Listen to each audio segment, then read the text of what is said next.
दोस्तों नमो बुद्धाय जय भीम। मैं BN बौद्ध। आज महेश बलरामपुर यूट्यूब चैनल पर क्रांतिकारियों का सफ़र यूट्यूब चैनल की नज़र, ये कार्यक्रम चलकर हम लोग नेपाल की धरती पर, बुद्ध की धरती पर हम लोग आज विराजमान हुए हैं। साथियों, आप लोगों को ऐसे शख्सियत के बारे में, इस जो एक घटनाक्रम चल रहा है, एक चक्र चल रहा है कि क्रांतिकारियों के विचारों का आप लोगों तक पहुंचाने का काम, तो उस क्रांतिकारी श्रेणी में आप परम आदरणीय हम लोगों के बीच में रिक्की बौद्ध जी, जो नेपाल के बहादुरगंज से बिलोंग करते हैं, हम लोगों के बीच में। मैं चाहूँगा कि सर और अपना डिटेल परिचय अपने मुखारबिंद से दीजिए। नमो बुद्धाय जय भीम। मैं रिक्की बौद्ध, बहादुरगंज निवासी। जी, आप बहादुरगंज निवासी हैं और अपने जीवन में क्या और कुछ काम करते हैं जो समाज के हित में हो? हाँ, इसके लिए आपको बहुत बहुत साधुवाद जो आपने मेरी बात को पहुंचाने में, यूट्यूब के माध्यम से पहुंचाने का कर रहे हैं। हम लोग समाज परिवर्तन के लिए काम कर रहे हैं जी। समाज परिवर्तन हो या सामाजिक परिवर्तन हो, उसमें कैसे सामाजिक विकास हो, चौतरफी, एक ही नहीं, जैसे सिर्फ भौतिक हो, उसमें मानसिक हो, शारीरिक हो, सब चौतरफा विकास होगा, तब जाके समाज में या समुदाय में, गांव में, देश में परिवर्तन आएगा। और जब तक कोई आगे बढ़कर नहीं करेगा, तब तक परिवर्तन अकेले या कोई उससे नहीं हो सकता। इसके लिए सब लोग मिलके सामूहिक, कुछ लोग होते हैं सामूहिक करते हैं, कुछ लोग अकेले, शुरुआत तो अकेले करते हैं, लेकिन धीरे धीरे उनके साथ बढ़ते जाते हैं। ये सिलसिला हम लोग शुरुआत किए हैं सामाजिक क्रांति के लिए, का शुरुआत किए सामाजिक परिवर्तन के लिए, जिसमें अब हम जो अभी आपको पूछे या ये समाज परिवर्तन करना चाह रहे हैं, तो समाज को किस तरह परिवर्तन करना चाहते हैं? उसमें राजनीतिक परिवर्तन हो, सामाजिक परिवर्तन हो, धार्मिक परिवर्तन हो जी, और विकास भी हो जी। सिर्फ यही नहीं कि मानसिक विकास हो, शैक्षिक विकास हो, आर्थिक विकास हो, राजनीतिक विकास हो, चौतरफा विकास होना चाहिए, तब जाके देश या समाज, गांव सुदृढ़ होगा। तो आप चौतरफा विकास के लिए लोगों का आप प्रयास कर रहे हैं, तो ये प्रयास किस माध्यम से कर रहे हैं? NGO हाँ, हम लोग का एक संस्था तो बहुत है, संस्था में बहुत संस्था में काम किए हैं। अब हम लोग का अपना भी संस्था था, जो सामाजिक संस्था हो, सामाजिक संस्था। आप बात करना चाह रहे हैं?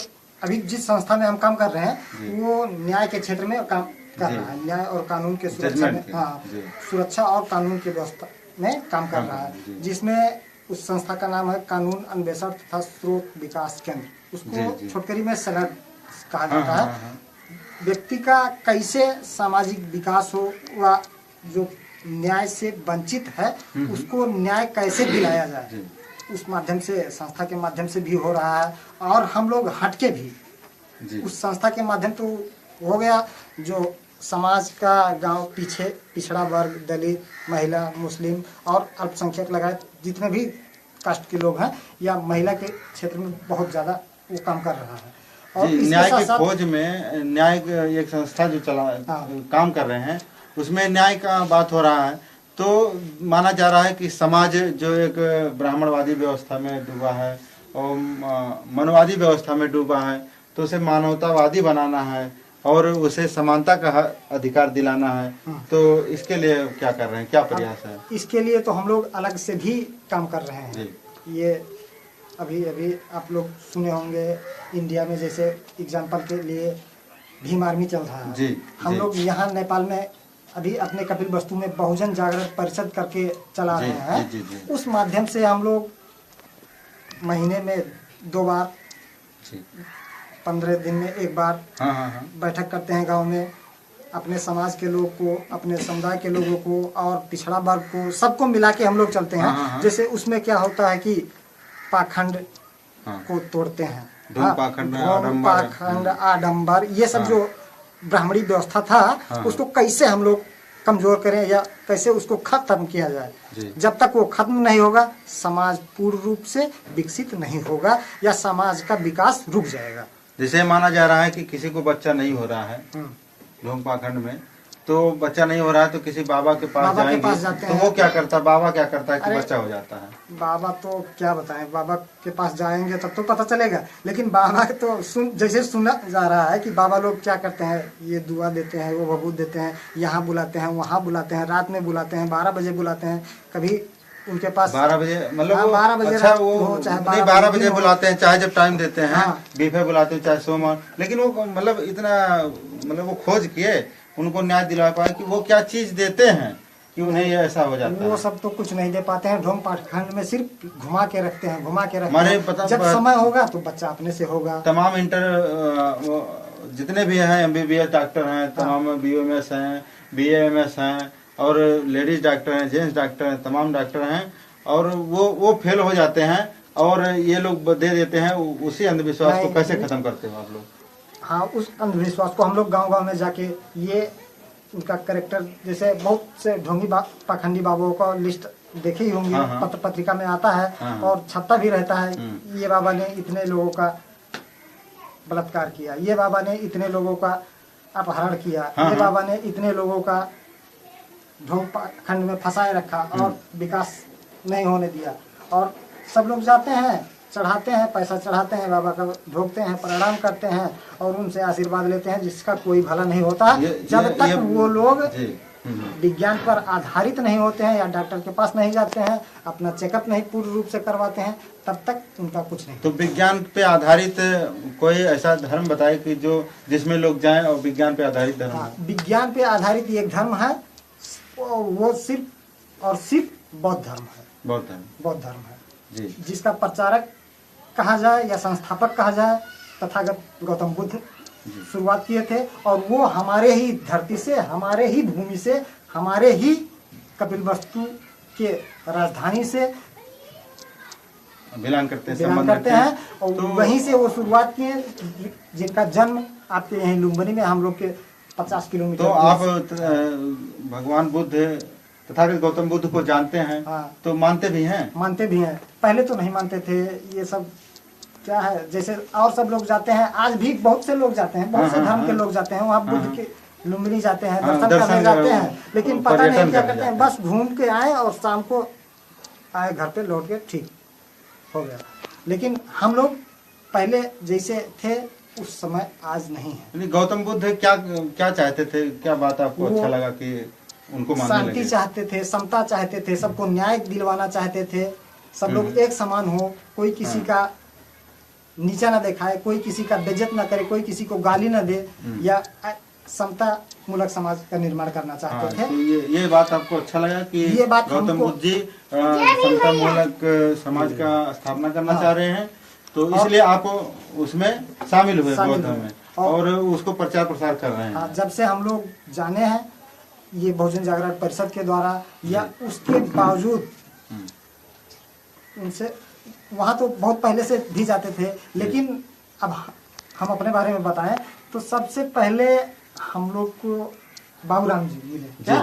बाबूराम बौद्ध जी, वो एक भिलवी के हैं, निवासी हैं। वो समाज परिवर्तन में या हमारी परिवर्तन में, समाज परिवर्तन का तो बात छोड़ दिए, हमें परिवर्तन करने में उनकी बहुत बड़ी भूमिका रही। हाँ, वो शुरू में आए, उसके बाद 1-2 किताब दिए, लो इसको पढ़ो, उसको पढ़ो, यार तुम लोग पढ़ते बहुत हो, काम करते हो, ऐसे वैसा दिखा के उन्होंने प्रेरित किया। काम किताब दिए, फिर किताब पढ़ा तो उसमें ऐसा पढ़ते तो बहुत थे और खोज भी करते थे। हम लोग वैसे अन्वेषण में जुड़े भी थे।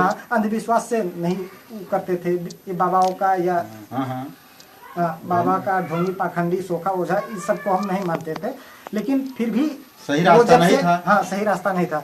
जब से वो मिले उसके बाद हम लोग का समझ लीजिए युग ही परिवर्तन कर दिए। हाँ, उसके बाद से हम लोग ये सब ढोंगी पाखंडी या पाखंडपना जैसे, और घर में ये इनका पूजा करो, उनका पूजा करो, उनका पूजा करो, वो सब बंद करके सिर्फ और सिर्फ गौतम बुद्ध का या उनके अनुयायी डॉक्टर भीमराव अंबेडकर को फॉलो करते हैं। और उनके ही द्वारा जितना वो काम किए, वो आज डॉक्टर भीमराव अंबेडकर ऐसे व्यक्ति हैं जो विश्व के, वो भारत के ही नहीं, सब लोग कहते हैं कि यार तुम लोग भीमवादी हो गए हो, भीमवादी हो गए हो, बुद्धवादी हो गए हो, लेकिन नहीं, उनके अनुसार जिस देश ने अपना काम किया है, वो विकास किया है, वो बहुत आगे गया है। आज चाहे चाइना हो, चाइना में भी अंबेडकर जी की पढ़ाई शुरू की गई, जापान में भी उनका खोज शुरू हो गया, पढ़ाई उनका लिखा हुआ किताब अंतर्राष्ट्रीय स्तर पर कई देशों में उनका, अंतर्राष्ट्रीय स्तर पर कई देशों में उनका,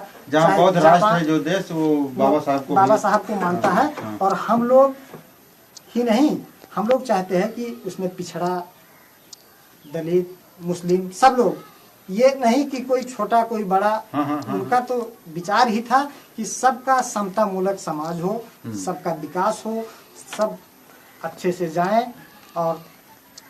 और आप अपने समाज को क्या संदेश देना चाहते हैं कि किस धर्म को माने और किसके फॉलोअर बने, और आगे क्या करने वाले हैं कि समाज में परिवर्तन हो?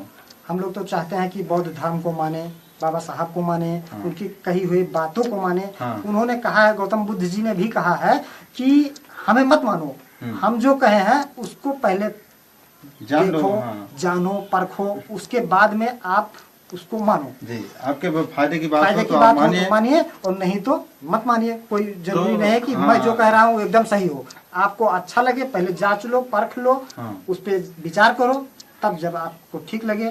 तो इस मिशन में बहुत सारे लोग हैं, हम लोग के गांव के ही, मोहल्ले के बहुत सारे नौजवान लड़के हैं। नाम गिनाना चाहे तो नाम तो बहुत होगा, लेकिन हम लोग के 2-4 तो नाम कह सकते हैं जो हमेशा साथ में रहते हैं। राजकुमार जी हो गए, मनीराम जी हो गए, सतीश जी हो गए, परशुराम जी हो गए, और हम लोग के मिशन गीत गायक भी तैयार कर रहे हैं। और वीडियो बनाने का, फिल्म बनाने का भी हम लोग प्लानिंग कर रहे हैं। और हम लोग का 2-3 कैसेट भी आ चुका है। जी जी, अच्छा लगता है सुनने में। और ऐसे सुन के हम लोग के जो नातेदार, रिश्तेदार या और सगे संबंधी बदलाव करेंगे, साथी है, उन सब लोग देखते हैं, बहुत अच्छा कहते हैं, यार तुम लोग बहुत अच्छा काम कर रहे हो। जी, तो उनको, उन सभी को, साथियों को जिनके लिए आप संदेश दिए हैं, उन सभी को एक बार जोरदार जय भीम नमो बुद्धाय बोलिए। उन सबके लिए लगे साधुवाद है, बहुत बहुत साधुवाद है। नमो बुद्धाय, जय भीम। तो साथियों, इसी के साथ हम ऐसे क्रांतिकारी जिन्होंने अपने विचारों को दिया कि बौद्ध धर्म माने, बाबा साहब को फॉलो करें और अंधविश्वास पाखंड से दूर हों, शिक्षित बने, इसी वक्तव्य के साथ आप लोगों का आभार व्यक्त करते हुए मैं बिंदु एंड बौद्ध आप सभी को नमन बंदन करते हुए जय भीम नमो बुद्धाय।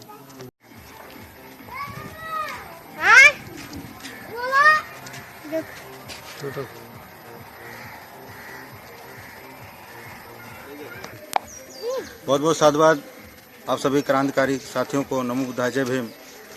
आज साथियों, महेश बलरामपुरी यूट्यूब चैनल पूरी टीम के साथ मैं बिंदु एंड बौद्ध आप लोगों के बीच में, मैं ऐसे क्रांतिकारी साथी जो नेपाल में हम लोग खड़े हैं बुद्ध की धरती पे, और जो स्थान है, स्थान का नाम है बहादुरगंज।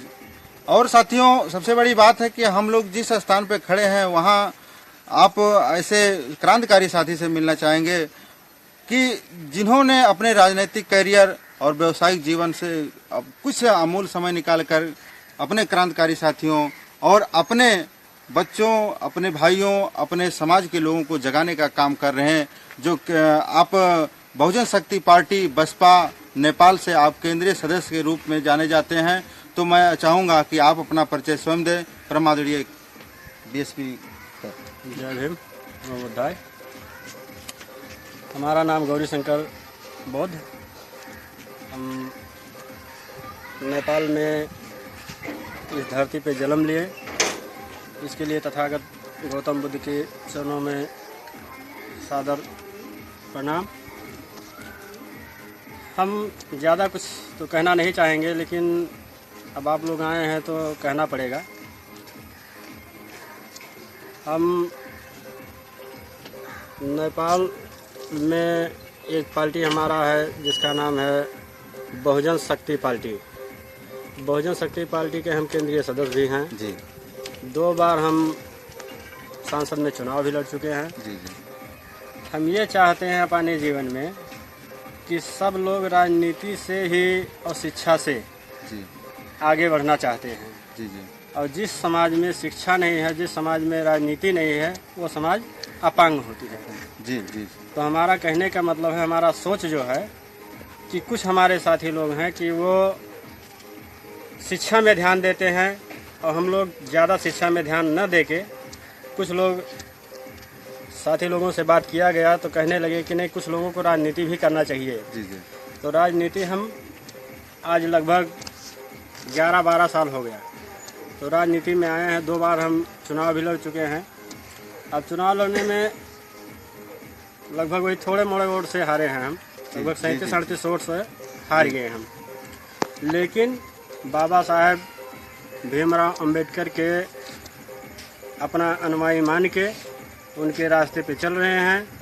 कभी ना कभी हम लोग सफल होंगे। जी, क्या बात। हमारा ये पहला लक्ष्य है कि हम ये राजनीति को इतना बुलंदी पे ले जाएंगे कि ये दुनिया देखे कि हाँ गौरी शंकर ये एक नेपाल की धरती पे जहाँ तथागत गौतम बुद्ध की जन्म हुई है उसी धरती पे उसी जगह पे वो भी जन्म लिए हैं। बाबा साहेब की अगर बहुत ज़्यादा नाम है तो कुछ नहीं कुछ तो थोड़ा थोड़ा हमारा भी नाम होगा क्योंकि हम उनके मार्ग पे चलना चाहते हैं। जी जी, क्या बात है कि आप तथागत गौतम बुद्ध की धरती पे बहुत धन्य मनाते हैं कि हम ऐसी धरती पे जन्म लिए और बाबा साहब के अनुयायी हैं। बाबा साहब के अनुयायी के साथ साथ आप एक केंद्रीय पार्टी जो बहुजन शक्ति पार्टी के नाम से जानी जाती है नेपाल में, आप केंद्रीय सदस्य हैं। तो केंद्रीय सदस्य में आप हैं और अपने समाज में काम करने का काम कर रहे हैं। तो बाबा साहब का मिशन जो भारत से चलकर पूरे दुनिया में गया और नेपाल एक पड़ोसी देश है, हम एक दूसरे को भाई मानते हैं और हमेशा मानते रहे हैं। तो आप एक संदेश देना चाहेंगे अपने बहुजन साथियों को, वो क्या संदेश होगा कि हम समाज में कैसे काम करें कि हमारा समाज बढ़े? जैसे सर क्या है कि पहले नंबर हमारे यहाँ सबसे ज़्यादा शिक्षा की बहुत कमी है जी। तो शिक्षा हम लोग मंच के द्वारा भी पहुँचा रहे हैं। जी जी। कुछ जनरेटर वगैरह भी व्यवस्था करवाए हैं, प्रोजेक्ट वगैरह व्यवस्था करवाए हैं। गांव-गांव में प्रोजेक्ट दिखाते हैं, गांव-गांव में मंच लगाते हैं, उस मंच के द्वारा भी बताते हैं। कुछ हमारे साथी लोग हैं इंडिया से भी चल के आते हैं जी। वो लोग भी हमारा ज़्यादा हेल्प करते हैं। तो ऐसे अब आज लगभग 10-12 साल के कलकाल में सब लोग हमारा साथ देते चले आए और आगे बढ़ता जा रहा है कारवां और आगे बढ़ता ही रहेगा। जी, आपका कहने का मतलब कि हम अनेक माध्यमों से शिक्षा का प्रचार प्रसार करते रहे हैं और करते रहेंगे। आने वाले समाज को हम जागरूक करते रहेंगे। और सबसे बड़ी बात है कि आप लोग समाज में काम करते हैं तो गांव में जाते होंगे, बुराइयों का भी सामना करना पड़ता होगा। लोग ये भी कहते होंगे कि हो आगे है ना एक जात के अनुसार। तो ऐसा कहीं एक घटना बताइए कि ऐसा हुआ है। होता तो रोज है लेकिन कोई एक शेयर कर दीजिए। नहीं, ऐसा कोई घटना अभी तक नहीं हुआ है सर जी। एक हम लोग प्रोग्राम कर रहे थे, उस प्रोग्राम के दौरान में कुछ साथी लोग मतलब दूसरे तरीके से भड़का दिए कि कहने लगे कि ये तो दूसरा धर्म का प्रचार कर रहे हैं, ऐसा है वैसा है, उल्टा सीधा समझा दिए। और समझाने के बाद में भड़काने लगे। भड़काने के बाद में वो इतना मोटा मोटा सोटा लेके बगल में बैठ गए मंच के। उसके बाद में हमारे इंडिया से शहरतगढ़ से वहाँ नौगढ़ से दिलीप सर आए थे। वो दिलीप सर अपने गाने मिशनरी सिंगर हैं। तो वो अपने गाने के तहत बाबा साहब की विचार रख रहे थे। तो विचार रखते हुए जब लोगों को समझ में आया ऑटोमेटिक डंडा नीचे रख दिए। उसके बाद में उनके गाने पे सब थप्पड़ी लगाने लगे। जी, क्या बात है। तो यानी आपका कहने का मतलब है कि जब तथागत बुद्ध के विचार को लोग जान जाएंगे, लोग शिक्षित हो जाएंगे, तो लोगों में आपस में एक प्रेम हो जाएगा, मानवता हो जाएगा। तो लोग जो एक झगड़े के माध्यम से बैठे हैं वो सोच रहे हैं कि हम ये करेंगे वो करेंगे, उनको यही तो लग रहा होगा कि हमारी बुराई करने आए हैं। तो जब वो आप समझा दिए कि हमारी बुराई नहीं, लोगों के विकास की बात हो रही है, तो उस विचारधारा पे उस बात पे वो ताली लगाकर मतलब आपका अभिवादन किए कि बहुत अच्छा हौसला बढ़ाए। तो हौसला बढ़ाए तो उन साथियों के लिए भी कहना चाहिए कि बहुत बहुत साधुवाद, आप लोग जैसे हैं तो ऐसे हौसला बढ़ाते रहें और समाज आगे बढ़ता रहेगा। तो सर आप आगे क्या प्लान है कि गांव-गांव में प्रचार करना है और कुछ इसके बारे में? सर हमारा प्रोग्राम तो बहुत बड़ा है लेकिन अभी थोड़ा ये दशहरे का टाइम आया है। सरकार से भी कुछ उम्मीद है कि ये हम लोगों का साथ देगी? हाँ, सरकार दे रही है, हम लोगों के साथ हाँ। सरकार दे रही है, ऐसी बात नहीं है। जहाँ भी जाते हैं हम सीडीओ से एप्लीकेशन लिखवाते हैं, लिखवा के उसके बाद में प्रोग्राम करवाते हैं। सीडीओ भी उसको सही ढंग से जो है प्रमाणित करके मोहर छाप लगा के हम लोगों को देता है कि आप लोग प्रोग्राम कराइए, हमारा प्रशासन भी आपके साथ में है। क्योंकि ये ऐसी चीज हम लोग रख रहे हैं, तथागत गौतम बुद्ध की विचार रख रहे हैं। तथागत गौतम की विचार सभी राष्ट्र लगभग मान रहे हैं जी, बहुत। तो इसलिए जब उनका विचार सुनता है तो प्रशासन भी साथ देता है। बाहर से ना दे, अंदर से ना दे, लेकिन बाहर से दे रहा है। तो आप कह रहे हैं कि पूरा सहयोग मिल रहा है, हमारे सरकार से भी मिल रहा है, यानी समाज को बढ़ाने का हर माध्यम आप लोग इस्तेमाल कर रहे हैं और हमेशा बढ़ाएंगे। आप लोगों का, आपका संदेश है कि लोग शिक्षित होंगे, राजनीति से जुड़ेंगे तो विकास होगा। तो इस तरीके से समाज का विकास की बात कर रहे हैं आप परम आदरणीय गौरीशंकर सर जी, जो माननीय 2 बार आप लड़ाई भी किए हैं और संघर्षशील हैं, ऐसे जुझारू हैं। तो अपने बहुजन समाज के लोग हैं और जो अभी आपको लोग नहीं जानते हैं, उनके बारे में क्या कहेंगे और उनको साधुवाद दे दीजिए। नहीं, जानने के लिए तो सर ऐसा है कि लगभग आधे नेपाल के लोग हमको जान चुके हैं। बहुत अच्छी बात है। अब केंद्रीय सदस्य मतलब छोटी मोटी चीज़ नहीं होती है सर। लोगों का सोच है कि ऐसा जो हमारा पहले का क्वालिफाइड था, उस हिसाब से जिस हिसाब से हम लोग मेहनत कर रहे हैं, मेहनत करके ही आगे बढ़े हैं। तो पहले लोग नहीं जानते थे, लेकिन अब जान रहे हैं, क्योंकि जब मेहनत करेगा आदमी तभी बढ़ेगा आदमी, जब पढ़ेगा आदमी तो बढ़ेगा आदमी। तो हम लोग पढ़ाई के साथ साथ में मेहनत भी कर रहे हैं, राजनीति भी कर रहे हैं। अब उस हिसाब से लगभग जानने के लिए तो इस इलाके में लगभग 50 कोस के इर्द गिर्द ऐसा कोई बच्चा नहीं होगा कि नहीं जानता है कि गौरीशंकर कौन है। जी साथियों, हम ऐसे हैसियत से आप लोगों के बीच में रूबरू करवाए हैं जिनको समझ लीजिए ओवरऑल पूरा नेपाल जानता है और संघर्ष की कड़ी में आप बहुत संघर्षशील और कर्मठ एक जुझारू के रूप में, एक महान व्यक्तित्व के रूप में हम लोगों के बीच में उभरे हैं, हम लोगों के प्रेरणा हैं। आप परम आदरणीय गौरीशंकर जी हम लोगों के बीच में अपनी वक्तव्य रखे। उन्होंने कहा कि हम शिक्षा से और राजनीति से ही समाज का विकास कर सकते हैं और हर माध्यमों से प्रचार करके समाज का विकास कर सकते हैं। तो साथियों, आपके परम आदरणीय गौरीशंकर जी के वीडियो को आप लोग देखेंगे, लाइक करेंगे और उन सभी साथियों जो लाइक करने वाले, देखने वाले, उनको जय भीम बोलेगा। जय भीम, नवोदय। तो साथियों, इस वीडियो को बनाने में हमारे सभी साथी, जो पूरा नेपाल के केंद्रीय साथी और नेपाल के सभी लोग क्रांतिकारी साथियों को नवोदय जय भीम करते हुए आप लोगों का साधुवाद करता हूँ। में फ्यूज लगा है। बहुत बहुत साधुवाद साथियों। नवोदय जय भीम नेपाल की धरती, जो बुद्ध की धरती के नाम से जानी जाती है, आप लोगों का हार्दिक वंदन अभिनंदन करते हुए हम आज ये महेश बलरामपुरी यूट्यूब चैनल अपने साथियों के साथ आज नेपाल की धरती पर पहुंच करके ऐसे क्रांतिकारी साथी से परिचय करवाने जा रही है आप लोगों का, जिन्होंने समाज में अपने नव उम्र में ही एक क्रांति भाव लाने का एक संघर्षशील संकल्प लिया है। उस संकल्प को आज हम लोग सुनने के लिए आज आप लोगों के बीच में हम लोग ऐसे क्रांतिकारी को लाने जा रहे हैं जिन्होंने संकल्प के साथ साथ आप लोगों को एक नई ऊर्जा देने का काम करेंगे। तो आइए साथियों, मैं उनका परिचय उन्हीं के जुबान से सुनना चाहता हूं। आप लोगों का परिचय और उन लोगों का परिचय आप लोगों के बीच में जो वो हमारे साथी हैं जिनका नाम मैं चाहता हूं कि वो अपने मुखार बिंद से ही लें। तो मैं चाहूँगा कि सर आप अपना परिचय दीजिए। नवोदय जय भीम सर, हमारा नाम राजकुमार यादव है, कृष्णानगर नगर पालिका वार्ड नंबर 6।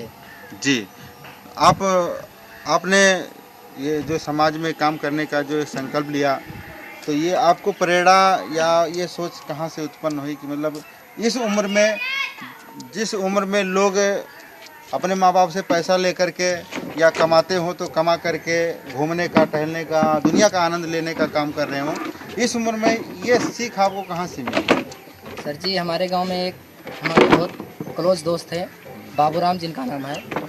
उन्होंने ये काम बाबा साहब का मिशन चलाते थे तो हमें बहुत बुरा लगता था जी। क्योंकि यहाँ एक इंसान को और भगवान की तुलना की जाती थी जी। तो मुझे ये गुस्सा लगता था कि कहाँ भगवान और कहाँ इंसान। वो उन्होंने कहा था कि डॉक्टर बाबा साहब जो हैं वो भगवान की दर्जा दी जाती है। मुझे ये बात बहुत बुरा लगा, मैं उनको गाली भी देता था। ये बाबूराम जी कह रहे थे, आप गाली दे रहे थे? हम गाली दे रहे थे क्योंकि एक इंसान और एक भगवान की तुलना हो रही है तो मैं बहुत बड़ी जी बात जी, है। बहुत बड़ी बात है। फिर हमने इनको बहुत गाली दिया। फिर उन्होंने एक बात कही थी, वो हमने सुना था। इन्होंने कहा था कि जब तक कोई चीज़ अगर जान ना लो, जब तक किसी को मानो ना। जी जी तो हमारी तो हम वैसे यादव वंश के हमें सदियों से गुमराह किया गया था जी, कि ये 60 बरस ही नाबालिग रहते हैं, इनके पास क्या दिमाग हाँ, होती है, हाँ, हाँ, इनकी दिमाग 12 बजे के बाद ही आती है। हाँ, ये मतलब आपको नीचा दिखाने का ये जो षड्यंत्र रचा गया ये था। षड्यंत्र रचा गया था। तो हमें वही चीज़ था कि जब हम 60 बरस से नाबालिग ही रहते हैं तो क्या ज़रूरी है हमें ये सब करने की। जी जी फिर हमारे दिमाग में आया, हम बम्बई गए। वहाँ हमारे जहाँ हम रहते थे उसके बाजू में एक बौद्ध विहार था। उस बौद्ध विहार में एक हमारा दोस्त रहता था। फिर उसने बाबा साहब का जीवनी मुझे मराठी में ला कर दिया। जी, जब हमने मराठी में पढ़ा तो हमें कुछ चीज़ समझ में आ रही थी और कुछ नहीं समझ में आ रही थी। फिर उसको हम बुलाकर पूछते थे, वो हमको बताता था। हम बहुत किताब पढ़े थे, 6-7 किताब पढ़े, पत्रिका भी पढ़े। उसके बाद जब हमें समझ में आई कि बाबा साहब कौन था, फिर हम उनको मानने के लिए राजी हो गए। फिर मैं अपने गांव में आया। फिर जो हमारे दोस्त बाबूराम थे, मैं उनको बोला कि मैं भी आपके साथ आज से मैं इस मिशन को आगे बढ़ाने की काम करूंगा। तो आज जिसको आप गाली दे रहे थे, वो यानी कहने का मतलब अच्छी बात अगर आपको कहीं भी हो तो भले वो छुपी रहेगी, लेकिन कहीं ना कहीं आपको काम करेगी। और वो अच्छी बात बाबूराम जी के आप लोग आपके अंदर काम किया, जो इस मिशन को आप पहचाने और मिशन में काम करने का एक संकल्प लिया। तो मिशन में काम कर रहे हैं, तो आप ये पंसील भी लगाए, देखिए कितना क्रांतिकारी भाव है। तो ये पंसील क्यों लगाए हैं, इससे क्या सीख है, आप इसके बारे में बताइए। सर जी, पंचशील तो हमारे भगवान बुद्ध का पाँच गुण थे जी 5 उपदेश थे। हम उसी उपदेश को आज मान के चल रहे हैं। लेकिन मैं अपने यादव समाज को कहता हूँ कि जैसे हम आज पंचशील लगाकर एक कैमरा के सामने बोल रहे, ताकि हमारा हैसियत ये था कि हाथ में डंडी और भैंस चराने का काम करें। लेकिन आज हमारे अंदर किसी दूसरे का देन कोई आकर मुझे बताया, मैं आज पंचशील लगाया हूँ। वैसे हर एक यादव के गले में आज पंचशील होना चाहिए, वो भी पढ़ा लिखा होना चाहिए। कोई भी काम करे और ये ना रहे कि ये यादव है, ये अहिर है, इसके पास कुछ बुद्धि नहीं है, उस बुद्धि को आगे लाए, वो दिखा दे कि हम यादव की शक्ति क्या होती है। जी जी, यादव की शक्ति क्या होती है। इस यादव की शक्ति को एक इंडिया में एक पत्रिका भी चलती है, यूपी में मिलती है, जिसके संपादक राजवीर यादव जी हैं। तो आज का जो परिवेश है, कह रहे हैं कि आप यादव के गले में पंचशील हो। तो सर, यादव के गले में आज तो हम देख रहे हैं जगह जगह पे और भी कोई गमछा होता है और तरीके से गुमराह हैं, तो उनको एक और क्या संदेश देना चाहते हैं कि वो जल्द से जल्द। जैसे सर जी देखिए, यादव अपने आप को ये सोच रहे कि हम बहुत ऊंच हैं। हाँ, इनको ये नहीं मालूम कि हम शुद्र हैं। यहाँ की इनको मनोवादियों ने कृष्ण भगवान की उपाधि दे रखी है, यादव को। जी जी जी, कि ये भगवान है। उनके पूर्वज बता रहे हैं, उनके पूर्वज बता रहे हैं कि आप भगवान हैं। इसीलिए ये कहते हैं हम भगवान से हम क्यों जाए ये सब करने। लेकिन इनको ये नहीं मालूम है कि इनको हर तरह से गुमराह किया गया है। यहाँ तक कहते हैं कि अगर अन्न ना मिले तो सतुआ खाओ, कोई ना मिले तो अहिर से बतवाइए। सही है, अहिर से बतवा। जी, क्या बात है। ऐसे ऐसे रुखान कर दिए हैं। लेकिन इन लोग कहते जब हमको ऐसे कहे तो हम ऐसे ही रहेंगे। लेकिन इनको ये चीज़ मालूम होना चाहिए कि जब अन्न न मिले तो सतुआ खाए, अगर कोई न मिले तो अहिर से बतवाए। इसका टिप्पणी करना चाहिए उनको। जी, तो ये यादव मतलब कहने का ये है कि यादव अभी आज किस व्यवस्था में उलझा हुआ है, किस व्यवस्था में गुमराह है, उसके बारे में भी कुछ। यादव सर जी इस समय तो ब्राह्मणवाद व्यवस्था में उलझा हुआ है, क्योंकि वो अपने आप को भगवान मान रहा है। जी, और मैं उन लोग से यही कहता हूँ कि आप ये मत सोचिए मैं भगवान हूँ, आप ये सोचिए मैं इंसान हूँ और एक शूद्र समाज के हूँ। और यहाँ तक कि राजनीति में इनको पिछड़ा वर्ग कहा गया है। मैं सभी पिछड़े वर्ग से कहता हूँ कि आप लोग ये सोचिए कि हम आज से शूद्र हैं और सब मिलजुल के बाबा साहब की मिशन आगे बढ़ाएंगे। और खास तौर में यादव से ही कहता हूँ कि ये आगे आ जाए और अपने समाज को आगे लेकर जाए। आज देखिए यूपी में, आप नेपाल में भी कई यादव मंत्री होंगे, विधायक होंगे, कई क्रांतिकारी होंगे। यूपी में तो बहुत बड़ा एक सिजरा है, पूरा खानदान ही एक पार्टी, राजनीतिक पार्टी है, क्रांतिकारी पार्टी है। तो उन सबको एक आप सीख दे रहे हैं कि उनसे सबसे सीखिए। तो आप उनके लिए क्या कुछ करने वाले हैं, कि आपका क्या प्लान है, कि मतलब उनको हम जा कर घर कुछ बताएंगे कि उन्हें बुला कर बताएंगे, कुछ प्लान ऐसा हो तो बताइए। सर जी हम लोग का प्लान यही है कि आज हम वीडियो पे दे रहे हैं रिकॉर्ड अपना, किसी हम लोग मंच पे भी करते हैं। और यहाँ तक कि जो यूपी का मुख्यमंत्री थे अखिलेश यादव जी ने, अगर ये चीज़ जैसे हम जैसे नौजवान कारवा बढ़ा, अगर वो बढ़ाते तो आज बहुत आगे चले जाते। जी, यानी जिस उम्र में लोग ऐसो आराम में भूल जाते हैं, उस उम्र में आप इतना क्रांतिकारी भाव लेकर चले हैं। तो आने वाले समय में इसी हमें लगता है कि आप ही सबके उम्र के जब रहे होंगे हम लोगों के मसीहा लल्लई यादव जी, तो इतना क्रांति भाव ऐसे रही होगी तो इतना बड़ा उन्होंने एक सच्ची रामायण जो पेरियार रामास्वामी नायकर जी ने लिखा था उसको हिंदी में करके लोगों को पढ़वाने का काम कर रहे हैं, तो उसको क्या आप पढ़े हैं? हाँ पढ़े हैं सर जी। उसी किताब को हमने पढ़कर तो हमारे अंदर इतना प्रेरणा है जी।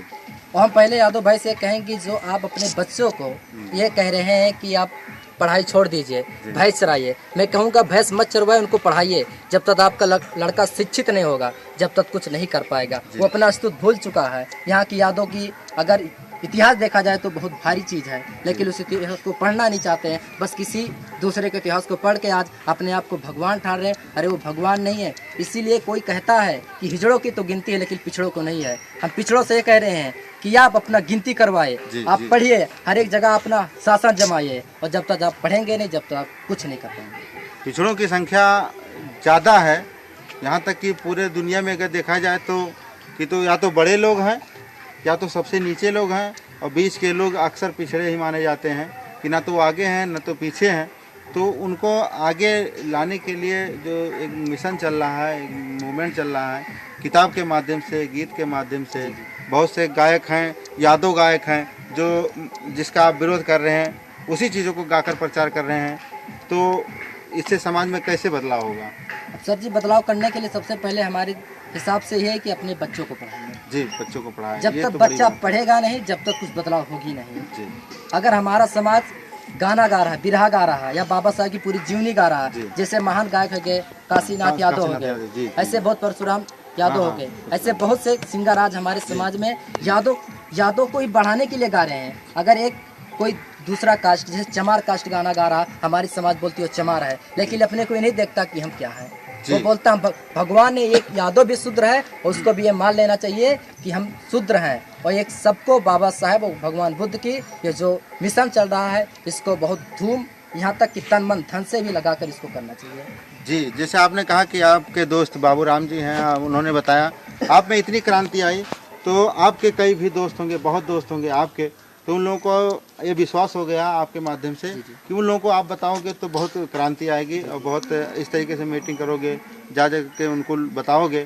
तो आज जो नहीं मान रहे, आने वाले समय में लोग, आपका कहना है कि पंचशील का गमछा लोग टांग लेंगे। तो आइए हम लोग ये जानना चाहते हैं सर जी से कि समाज में लोग जो गुमराह हैं, जो अभी कुछ जानते ही नहीं हैं समाज के बारे में, तो उनको बताने के लिए जो हमारे साथी लोग मिलकर काम कर रहे हैं उसके बारे में, जो नेपाल की धरती है, जो बुद्ध के उपदेश अभी यहाँ जन्म तो हुआ है लेकिन उपदेश पूर्ण रूप से लागू नहीं हुआ है, तो उसके लिए आप लोग क्या कर रहे हैं? जगह जगह कार्यक्रम भी कर रहे हैं, सुने हैं। तो वो कार्यक्रम कितने दिन पे लगता है? उस कार्यक्रम में क्या बात होती है? सर जी हमारा प्रोग्राम जो 15 दिन पे लगता है, और उस प्रोग्राम में सबसे पहले जो हमारी बात होती है वो भगवान बुद्ध की पांचों शील पे बात होती है, और दूसरा बात होता है शिक्षा पे। अगर जब तक शिक्षा नहीं रहेगा जब तक हम पांचों शील नहीं पालन कर पाएंगे। यानी शिक्षा ही सबसे बड़ी शक्ति है, और शिक्षा से ही हम अपने इतिहास को जान सकते हैं, और इतिहास जानकर ही अपने अस्तित्व को हम पा सकते हैं। ऐसे क्रांतिकारी, महान क्रांतिकारी को हमारे तरफ से, पूरे चैनल की तरफ से जय भीम। और आने वाले जितने भी साथी हैं और जागने वाले साथी, आप अपने उम्र के साथी, उनको एक शब्द में कहिए, जय भीम बोल दीजिए कि जय भीम। हाँ, तो साथियों इसी के साथ हमारे क्रांतिकारी आप परम आदरणीय यादव सर जी ने, जो यादव शक्ति पत्रिका को भी पढ़ा, सच्ची रामायण को भी पढ़ा, ललित यादव जी को पढ़ा, बाबा साहब को पढ़ा, ये इन सब तमाम लोगों को पढ़ करके अपने इस उम्र में, जिस उम्र में लोग माँ बाप से पैसा लेकर या कमा करके ऐशो आराम की ज़िंदगी जीते हैं, उस उम्र में आप क्रांतिकारी भाव लेकर चल रहे हैं, तो इससे बड़ी और कोई हम लोगों के साथ घटना नहीं हो सकती। ये समझ लीजिए बहुत बड़ा ऐतिहासिक कदम है।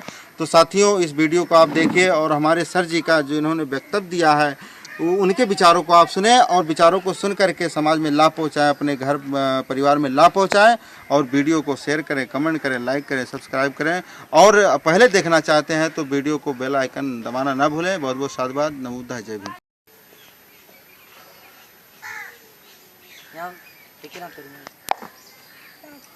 आज दोस्तों नमो बुद्धाय, जय भीम। मैं महेश बलरामपुर यूट्यूब चैनल से बीएन बौद्ध आप सभी साथियों का हार्दिक वंदन, स्वागत, अभिनंदन करते हुए आज हम नेपाल की धरती पे कपिलवस्तु जिला बहादुरगंज में हम लोग, हमारी पूरी टीम पहुंची है, और यहाँ के क्रांतिकारियों साथियों का एक विवेचना, एक निरीक्षण करने का काम किया जा रहा है कि जो जो जिस धरती पे हम लोग खड़े हैं वो बुद्ध की धरती है। बुद्ध की धरती पे कितना लोग जागरूक हैं, कितना बुद्ध को मानने वाले हैं। आज हम लोग, हमारी पूरी टीम इसी बात को जानने के लिए और आप लोगों तक पहुंचाने के लिए कवर करने जा रही है। तो हम ऐसे क्रांतिकारी साथी को आप लोगों के बीच में हम लोग ऊपर रूबरू करवाने जा रहे हैं, आप लोगों के बीच में आपसे बातचीत करवाने जा रहे हैं और उनकी बात को और महापुरुषों के विचारों को उनके माध्यम से हम लोग बताने का काम करेंगे। और सबसे बड़ी बात है कि आप इस क्षेत्र के ही नहीं, पूरे देश के समझ लीजिए आने वाले समय में आइकॉन बनेंगे, क्योंकि सामाजिक क्रांतिकारी के आप बहुत बड़े प्रोधा को लेकर चल रहे हैं और बहुत बड़ी क्रांति आपके माध्यम से हुई है। तो हम चाहेंगे कि आप इस नेपाल की धरती पे, बुद्ध की धरती, जो नेपाल इंडिया का जो बुद्ध की धरती मानी जाती है, जहाँ से तथागत गौतम बुद्ध का जन्म जो लुम्बिनी वन में हुआ था, आज इस ऐतिहासिक क्षण को हम लोग कवर करने का काम कर रहे हैं। तो आज हम लोग बहादुरगंज में जैसे ऐसे क्रांतिकारी की बात को आपको सुनाने जा रहे हैं, जो उनका परिचय उन्हीं के मुखार बिंदुओं से होगा साथियों। तो मैं चाहूँगा कि आज परम आदरणीय हमारे क्रांतिकारी साथी, मैं चाहूँगा कि आप अपना परिचय दीजिए। सीधा करो। जय भीम नमो बुद्ध है। एक सेकंड। जय भीम नमो बुद्ध है सभी क्रांतिकारी साथियों से। और मैं बाबूराम बौद्ध, गाबिसा बिल्मी, वार्ड नंबर 6, नगर कृष्णानगर नगर पालिका जी 6। जी। तो हम लोग जो ये मिशन शुरू किए हैं, स्टार्ट किए हैं, तो हम लोग मतलब बहुत दिनों से बाबा साहब को जानते थे, लेकिन मान नहीं पाते थे जी। कोई मजबूरी थी या कोई समस्या था, या वहाँ तक पहुँचे नहीं थे हम लोग कि बाबा साहब कौन है। जी। तो आपने कहा कि बाबा साहब को हम जानते थे और पूरी तरीके से ना जानने के नाते हम लोग मिशन नहीं चला पा रहे थे, यही कहीं ना कहीं यही कमी रह गई। तो सबसे बड़ी बात है कि मैं चाहूँगा कि बाबा साहब जो भारत में जिनका जन्म हुआ पूरे विश्व जानता है, तो आप भी जानते हैं, तो कोई नई बात नहीं है, बहुत अच्छी बात है। लेकिन बाबा साहब को आप कहाँ से आपको ये प्रेरणा मिली कि बाबा साहब को पहले से आप किताब में पढ़े हैं कि कोई आपको बताया है, कहीं से मतलब आपको प्रेरणा मिली होगी, तो उस बात को पहुंचाना चाहता हूं लोगों तक, तो आप बताइए। सर, बाबा साहब को तो करीब हम ज़्यादा से ज़्यादा 15 साल या 14 साल की उम्र रहा होगा। तो हमारे एक फुफ्फा थे गांव में जी। तो यहाँ धनौरा में जी जी एक ड्रामा पार्टी लगी थी। तो उसी वक्त उन्होंने, फुफ्फा हमारे जो थे जी, वो साधु थे, महात्मा थे, लेकिन वो किसी आडंबर में नहीं थे, आडंबर को नहीं मानते थे। तो उन्होंने वहाँ जाकर वो ड्रामा देखा। तो हमारे बड़े भाई साहब जिनका नाम नंदलाल है, उन्होंने साथ में गए। उसके बाद ड्रामा पूरी रात देखे, और ड्रामा देखने के बाद वहाँ से जब लौट के आए तो एक बाबा साहब का फ़ोटो लेके आए, जिसमें बाबा साहब संविधान बना के 3 जन का फ़ोटो उसमें था। एक तरफ गांधी का था, एक तरफ नेहरू का था, और एक तरफ बाबा साहब अकेले खड़े थे संविधान बना के। ऐसे संविधान लेके नेहरू जी को दे रहे थे, और नेहरू जी अपने हाथ में संविधान ले रहे थे। वो मैंने बचपन में ही जब फ़ोटो देखा था तो मैं सोच रहा था ये व्यक्ति कौन है, बहुत महान व्यक्ति दिख रहा है, लेकिन अब उतना पढ़े लिखे नहीं थे, उतना जानकारी नहीं। किताब देखकर आप मतलब देखे कि मतलब ये कोई कुछ होंगे, क्या मतलब एक सवाल उठा। जी। उनका फोटो देखे तब ऐसा सवाल उठा कि आदमी कोई खास आदमी दिख रहा है, कि इसके हाथ में क्या है, ये भी नहीं मालूम था कि हाथ में क्या है ये, और ये क्या दे रहा है, उन लोग क्या ले रहे हैं। तो कुछ दिन के बाद लगभग मैं बम्बई गया। बम्बई में लगभग मैंने 11 साल बिताया बम्बई में।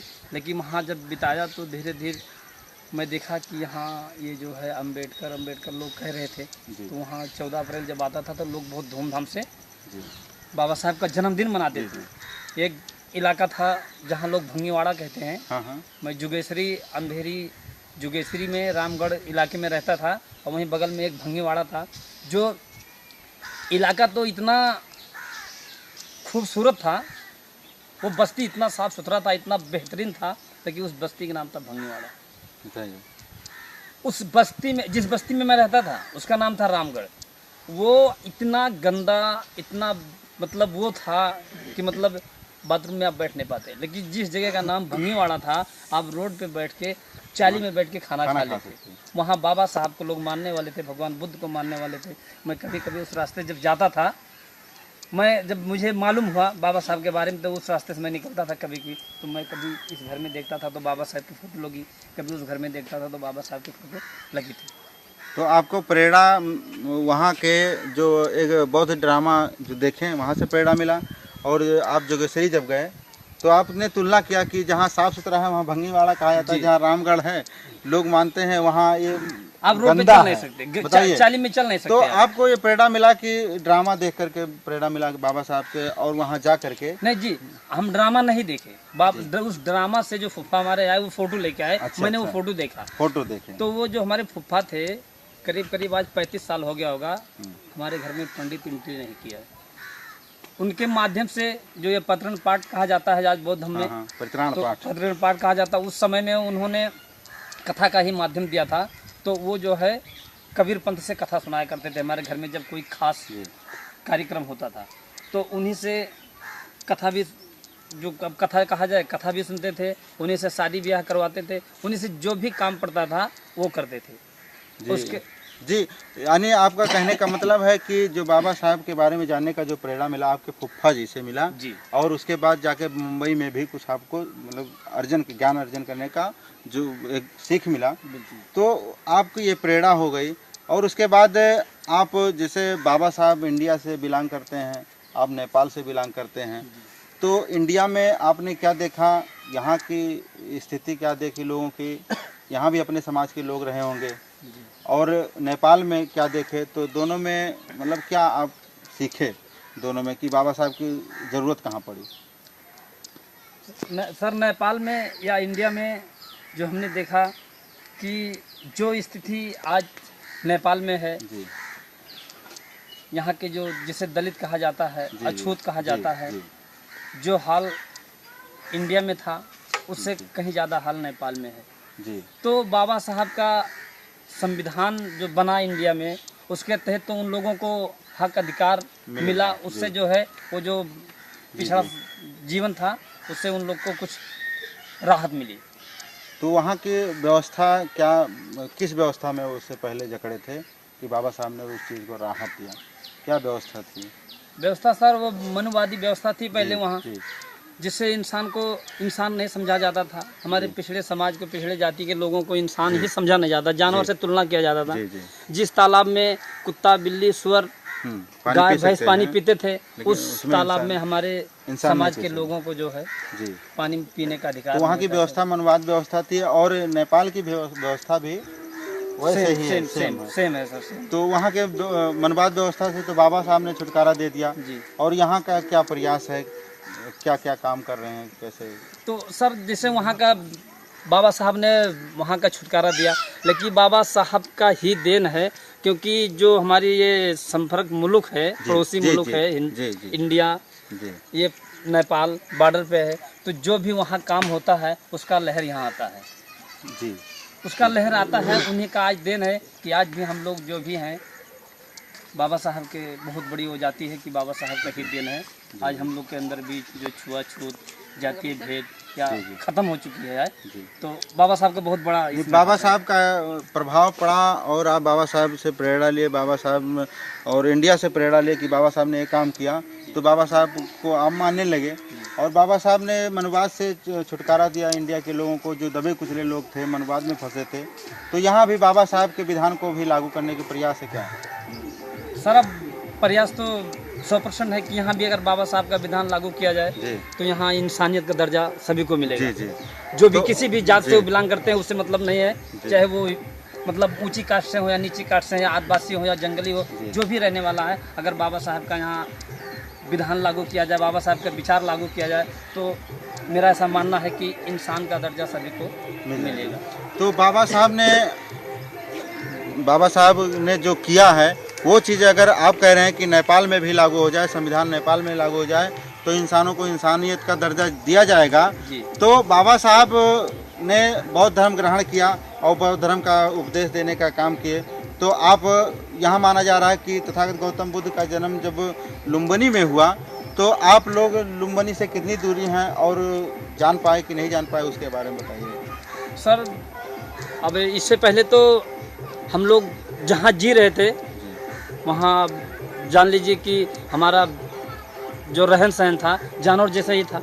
इससे पहले आपको बताया कि जानवर जैसा जी, था। जी, जी। लेकिन जब बाबा साहब को हमने जाना तो बाबा साहब के विचार से ही हमने जाना कि बुद्ध भगवान तथागत बुद्ध जी जी के मार्ग पे बाबा साहब ने चले और वही मार्ग सबको बता के गए। तो भगवान बुद्ध का ये धरती है लुम्बिनी, यही करीब 21-22 किलोमीटर तौलियावा है। तौलियावा बहादुरगंज से जी 21-22 किलोमीटर लगभग होगा सर। वहाँ पे उनका जो घर था तिलोरा कोट जिसे कहा जाता है, तो आज भी उनके घर के चारों तरफ तौलियावा को ही तिलोरा कोट कहा जाता है। नहीं, तौलियावा से थोड़ा सा उत्तर साइड में है रामघाट, जहाँ नदी बताई जाती है। अच्छा, वहीं करीब में ही नदी के तट पे ही है वो। अच्छा अच्छा। तो अब वो बाउंड्री लगी हुई है आज भी। और वहाँ तौलियावा से लुम्बिनी कितना दूरी है? तौलियावा से लुम्बिनी भी लगभग 25 किलोमीटर होगा। 25 किलोमीटर, यानी माना जाए तो यहाँ बहादुरगंज से लगभग 40-45 किलोमीटर। 45 किलोमीटर लगभग लुम्बिनी। चलिए, लुम्बिनी तो आप लोग जाते होंगे लुम्बिनी? जी लुम्बिनी तो सर हम लोग अब पहले तो नहीं जानते थे, क्योंकि पहले हम लोग को भी यही था कि चारों धाम चले जाएं तो स्वर्ग हो जाएगा, जी, जी। पांचों धाम चले जाएं, काशी चले जाएं, बनारस चले जी, जाएं, जी। स्वर्ग के चक्कर में हमारे दादा पुरखा भी चले गए, हम लोग भी जाते थे। लेकिन जब से भगवान बुद्ध या बाबा साहब का ज्ञान जाना, जब से हम लोग अपने ज़िंदगी में लागू करने की कोशिश कर रहे हैं और लागू कर भी रहे हैं। अभी 15 दिन के पहले हम लोग 2 बस बुक करा के गए लुम्बिनी।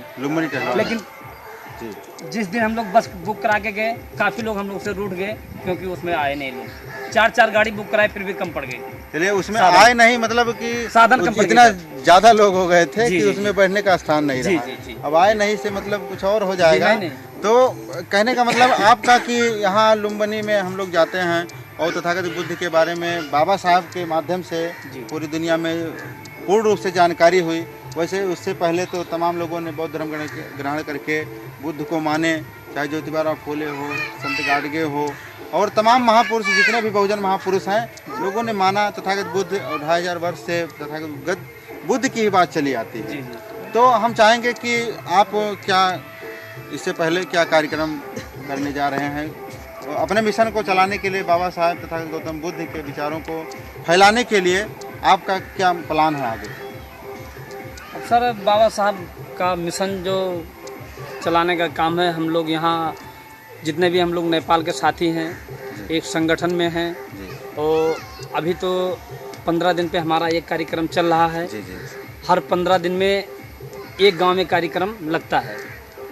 तो वहाँ पे जो है भगवान बुद्ध, बाबा साहब या जो हमारे महापुरुष हैं, माता सावित्री बाई, माता रमाबाई, ज्योतिबा फूले, संत गाडगे बाबा, साहू जी महाराज, ऐसे ऐसे महापुरुषों के विचार को वहाँ रखा जाता है, बताया जाता है, समाज को जोड़ा जाता है। अभी थोड़ा दिन एक हफ्ता पहले जो है यहाँ इटरोड में किया गया था, 15 दिन पहले इटरोड में किया गया था, वहाँ भी कार्यक्रम किया गया था। यानी जगह जगह पे आप कार्यक्रम करके लोगों को जगाने का काम कर रहे हैं, बाबा साहब तथागत गौतम बुद्ध के विचारों को बताने का काम कर रहे हैं।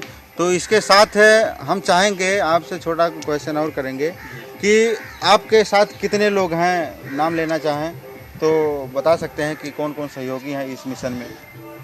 अब सर इसमें नाम लेना तो बहुत भारी बात हो जाएगी, क्योंकि नाम लेने जाएंगे तो कमती में 10 मिनट 15 मिनट नाम लेने लगे। काफ़ी लोग, कोई बात नहीं, सबको साधुवाद जय भीम बोल दीजिए। सबसे पहले हम लोग जुड़े जो है, हम बताना चाहेंगे आपसे कि ये चीज़ जो है, एक हमारे साथी थे, आज थोड़ा सा कुछ हमसे नाराज़ हैं, जिसका नाम सहलाद है। कोई बात नहीं, नाराज हैं तो सबसे पहले वो हमसे जुड़े थे, और हमको सबसे पहले प्रेरणा मिली मजगवा के नारायण मास्टर साहब से, उनसे मिली। और उनके घर पे हम लोग किताब लेने के लिए गए, साइकिल से गए, चल के गए, घर पे दिन भर रहे, किताब भी लाए। फिर उन्होंने 2-3 बार हमारे यहाँ आए, आके उन्होंने बाबा साहब के बारे में, भगवान बुद्ध के बारे में कई कार्यक्रम भी छोटा छोटा करवाए। तो सबसे पहले हम लोग चलने वाले थे, वो जो सालाद नाम के हमारे साथी हैं, हमारे दोस्त थे, घर के सामने घर हैं, तो हम वो पहले चले थे। उसके बाद में वो हम दोनों चले, उसके बाद में एक जितेंद्र पासवान करके हैं, गांव के मास्टर साहब के लड़के, वो गए, 3 जुड़े। उसके बाद में हम लोग 4 जुड़े, राजेश बौद्ध आज मुंबई में है, 4 जुड़े। उसके बाद में जो है ऐसे ऐसे कितने लोग धीरे धीरे जुड़ते गए। और ये हमारे राजकुमार यादव जी जो हैं, अरे अब इनका तो बात ही मत पूछिए सर, इनका तो कितना बड़ा हमारे प्रति इनका विरोध था कि एक सामने सामने दुकान है, हम अपना दुकान चलाते थे, वो दूसरे दुकान पे बैठते थे, वहीं से गाली देना इनका काम था। लेकिन आज समझ गया आपके विचारों को। उन्होंने सर कोशिश किया, खोज किया, जो आज वो समझ गए हैं तो उन्होंने खोज किया बाबा साहब के बारे में, भगवान बुद्ध के बारे में आज खोज किया और उस मिशन को चलाने में आपके साथ हैं। अब उस मिशन के चलाने में सर हम तो पीछे हो जाते हैं कभी कभी, उससे हमसे 10 कदम आगे चलिए, पूरे सहयोगियों में आप परमादरणीय राजेश, आप क्षमा चाहूँगा कि राजकुमार यादव जी को, कि आप इतना विरोध करने के बाद आप पूरे मिशन में सहयोग हैं। हमारे साथ रिक्की सर हैं, चिंकू चाचा हैं, हमारे परमादरणीय गौरी शंकर जी हैं, पूरी टीम को कवर करने का काम कर रहे हैं। और इसके साथ साथ हमारे कई साथी एनजीओ के राजकुमार जी हैं, सतीश जी हैं, आपके साथ हैं। जो आप नहीं नाम लेना चाह रहे थे कि कितने लोगों का नाम लिया जाए, क्योंकि हज़ारों की संख्या में, लाखों संख्या में लोग अम्बेडकरवादी, बुद्धवादी बन रहे हैं, तो सभी लोगों के आप एक आभार व्यक्त कर दीजिए सबको पूरी टीम के तरफ से, और सहयोग के लिए सबको जय भीम बोल दीजिए एक बार। जय भीम। जय भीम, क्या बात है। बहुत बहुत साधुवाद। आप इसी कड़ी में इस क्रांतिकारी साथी को जो आप लोगों के बीच में रूबरू हुए हैं, आप लोगों के बीच में अपनी बात रखे हैं। मैं चाहूँगा कि कभी मौका मिलेगा तो फिर उनसे समझ लूँगा।